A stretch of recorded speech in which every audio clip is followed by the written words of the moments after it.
Racontez-vous l'histoire du Bouddha avant qu'il devienne le Bouddha? Car effectivement, ce n'est qu'à ses 35 ans que Siddhartha Gautama atteignit l'éveil spirituel et donc l'état de Bouddha. Il naquit il y a environ 2500 ans en tant que fils et héritier du roi Shuddhodana, du clan Shakya situé dans le nord de l'Inde. Selon certains témoignages, le bébé était sublime et tous sûrs qu'il était voué à un destin exceptionnel. C'est pourquoi d'ailleurs son père le nomma Siddhartha, qui signifie « celui par laquelle toute belle chose est accomplie ». Peu après sa naissance, un ermite nommé Asita put analyser l'enfant à son tour. Bizarre dit comme ça, mais vous me comprenez. Et ce dernier trouva en lui des qualités remarquables, qui feraient de lui un souverain grandiose, ou alors un guide spirituel pour le monde entier. Après avoir entendu la prophétie d'Asita, son père était très content que son fils était voué à un avenir de grand empereur, mais pas trop chaud pour ce qui est du guide spirituel.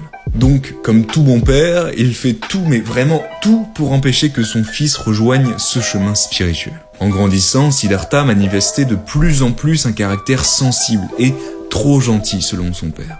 Il préférait par exemple sauver les animaux plutôt que de les chasser. Son père s'en aperçut et avait peur qu'avec cette forte sensibilité, la vie royale ne l'intéresse plus. Alors il organisa sa vie de sorte qu'à chaque fois qu'un événement difficile à supporter arriva, son père l'écartait. Lorsqu'un servant par exemple tombait malade, il était viré du château jusqu'à sa guérison. Ou encore dès lors qu'une fleur venait à faner, le jardinier devait la couper tout aussitôt. Ah ouais, c'est radical. Lorsqu'il était en âge de se marier, son père organisa une fête durant laquelle son fils pourrait rencontrer de futures prétendantes. C'est alors qu'il découvrit Yashodhara. Oh la vache, mais c'est prénom de fou là. Quelque temps après, ils eurent un enfant qu'ils nommèrent Rahula. Un jour, un musicien de palais joua une sérénade devant Siddhartha et son épouse, sur les merveilles que regorge ce monde. Siddhartha en fut tout de suite intrigué, et demanda à son père s'il pouvait voyager au-delà des portes du palais. Il était temps, hein.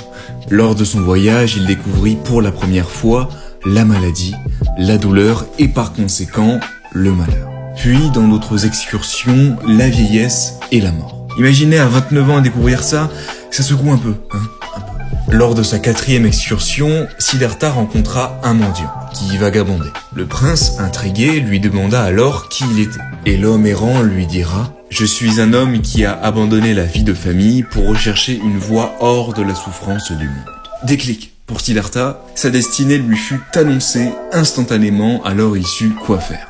Il alla donc demander à son père s'il pouvait partir.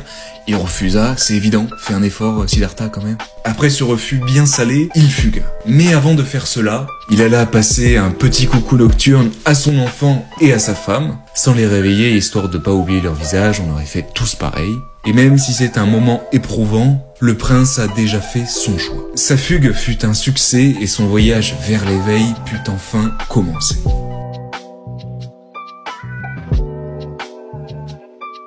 Le bouddhisme est né au 5e siècle avant notre ère dans le nord de l'Inde. Tout commence avec un jeune homme, le prince Siddhartha Gautama, élevé dans la religion hindoue. Des moines lui prédisent un avenir soit de roi, soit d'ascète, quelqu'un qui renonce à tout. Alors pour éviter qu'il ne devienne un moine, son père fait tout pour qu'il reste dans le palais. Mais un jour, Siddhartha ne tient plus, il quitte le luxe de la cour royale pour comprendre l'univers.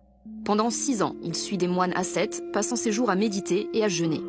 Alors qu'il est sur le point de mourir, il réalise que cette voie ne le mènera pas à son but. Il recommence à se nourrir, s'assoit au pied d'un arbre, l'arbre de l'éveil, et là, à force de concentration, il comprend. Pour sortir de ce monde de souffrance et atteindre le nirvana, il faut arrêter de désirer, car celui qui désire ne cesse jamais de se réincarner, donc de naître et mourir et renaître. Siddhartha a atteint l'éveil et devient Bouddha. Il commence à enseigner sa doctrine à toujours plus de fidèles. À sa mort, le Bouddha s'éteint définitivement pour ne plus renaître dans le monde des hommes. Cet homme aurait médité pendant plus de 10 mois d'affilée sans dormir, se nourrir ou même bouger une seule fois. C'est l'histoire fascinante de Ram Bahadur Bonjom, un jeune Népalais que l'on surnomme également le Little Buddha. Originaire du petit village de Ratanapuri, c'est en mai 2005, alors âgé de 15 ans, qu'il va devenir célèbre, lorsqu'il décide de se retirer dans la jungle et de s'installer au pied d'un arbre pour méditer. Après plusieurs jours de méditation continue, de nombreuses personnes commencent à s'intéresser à lui et l'identifient comme la réincarnation du Bouddha. Rapidement, les lieux sont sécurisés et le jeune homme est entouré d'un grillage pour qu'il ne puisse pas être approché et ainsi ne pas perturber sa méditation. Des milliers de personnes viennent alors du monde entier pour l'observer, et ce qui obligera même le gouvernement népalais à déployer des militaires pour assurer l'ordre. Plusieurs médecins et spécialistes s'interrogent donc sur les conditions d'un tel exploit physique et souhaitent alors le filmer pendant plusieurs jours ou procéder à une prise de sang. Mais toutes ces demandes seront rejetées.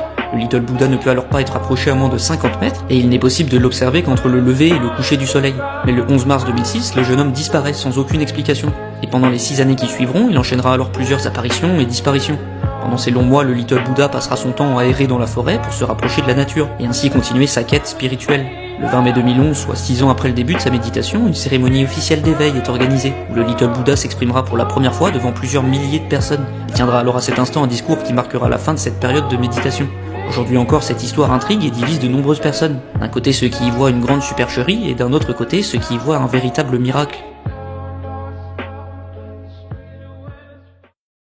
Était Bouddha. De son vrai nom Siddhartha Gautama, l'histoire de Bouddha commence il y a plus de 2500 ans, dans une petite région de l'Inde. Appartenant à une famille royale, il a été prophétisé à sa naissance qu'il deviendrait soit un grand roi, soit un maître spirituel. Son père, espérant le premier destin, cacha son fils loin de toute douleur, et de tout ce qui pourrait l'inspirer à adopter un chemin spirituel. Ce n'est qu'à l'âge de 29 ans, que Siddhartha, marié et père d'un enfant, déçu par la fastueuse vie de la cour, s'en alla de par le monde. Il fut alors confronté pour la première fois aux dures réalités de la vie, la maladie, la vieillesse et la mort. Complètement bouleversé, il remarqua un moine, qui tout aussi condamné que quiconque, semblait en paix. Ce moine lui dit qu'il suivait le chemin de la réflexion spirituelle et du détachement, reconnaissant le monde et ses pièges comme une illusion. Il était donc indifférent à la perte car il avait déjà tout abandonné. Laissant à son tour ses parents, sa femme et son fils, Siddhartha rejeta le confort pour se consacrer à la recherche de la sagesse, œuvrant pour mettre fin à la souffrance humaine. Pendant plusieurs années, Siddhartha se plongea dans des pratiques méditatives rigoureuses, cherchant la vérité ultime et la libération du cycle de renaissance et de souffrance. Finalement, lors d'une méditation profonde, sous un arbre de la Bodhi, qui signifie arbre de l'illumination, il atteint l'éveil spirituel tant recherché et devint le Bouddha, qui signifie l'éveillé. Le Bouddha passa ensuite le reste de sa vie à enseigner les principes fondamentaux du bouddhisme, une philosophie et une voie de vie qui vise à transcender la souffrance et à trouver la paix intérieure. Ses enseignements, appelés le Dharma, incluent les 4 nobles vérités qui expliquent la nature de la souffrance et le chemin vers la libération, ainsi que le noble octuple sentier qui guide les pratiquants vers la pleine conscience, l'éthique et la sagesse. Si tu veux rajouter des détails, n'hésite pas à le faire en commentaire, like et abonne-toi pour plus de culture générale.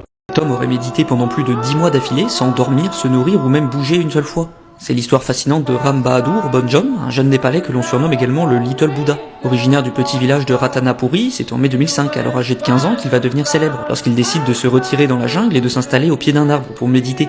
Après plusieurs jours de méditation continue, de nombreuses personnes commencent à s'intéresser à lui et l'identifient comme la réincarnation du Bouddha. Rapidement, les lieux sont sécurisés et le jeune homme est entouré d'un grillage pour qu'il ne puisse pas être approché et ainsi ne pas perturber sa méditation. Des milliers de personnes viennent alors du monde entier pour l'observer, et ce qui obligera même le gouvernement népalais à déployer des militaires pour assurer l'ordre. Plusieurs médecins et spécialistes s'interrogent donc sur les conditions d'un tel exploit physique et souhaitent alors le filmer pendant plusieurs jours ou procéder à une prise de sang. Mais toutes ces demandes seront rejetées. Le Little Buddha ne peut alors pas être approché à moins de 50 mètres, et il n'est possible de l'observer qu'entre le lever et le coucher du soleil. Mais le 11 mars 2006, le jeune homme disparaît sans aucune explication. Et pendant les 6 années qui suivront, il enchaînera alors plusieurs apparitions et disparitions.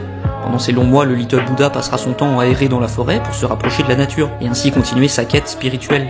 Le 20 mai 2011, soit 6 ans après le début de sa méditation, une cérémonie officielle d'éveil est organisée, où le Little Buddha s'exprimera pour la première fois devant plusieurs milliers de personnes. Il tiendra alors à cet instant un discours qui marquera la fin de cette période de méditation.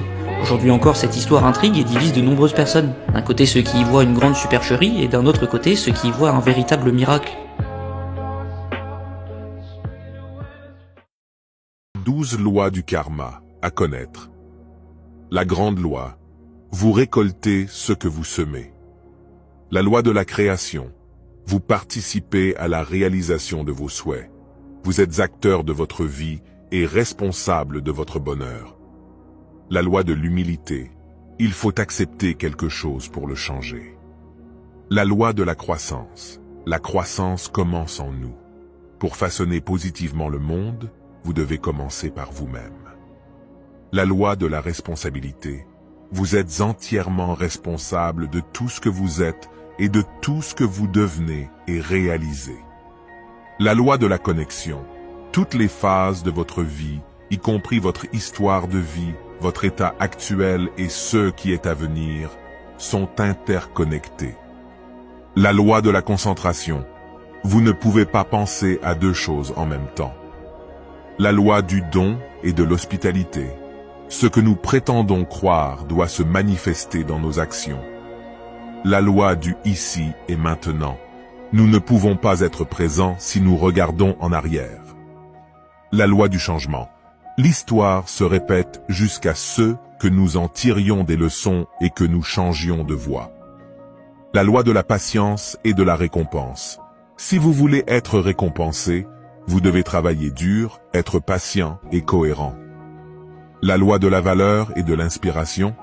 Les récompenses sont le résultat de l'énergie et des efforts que nous y mettons.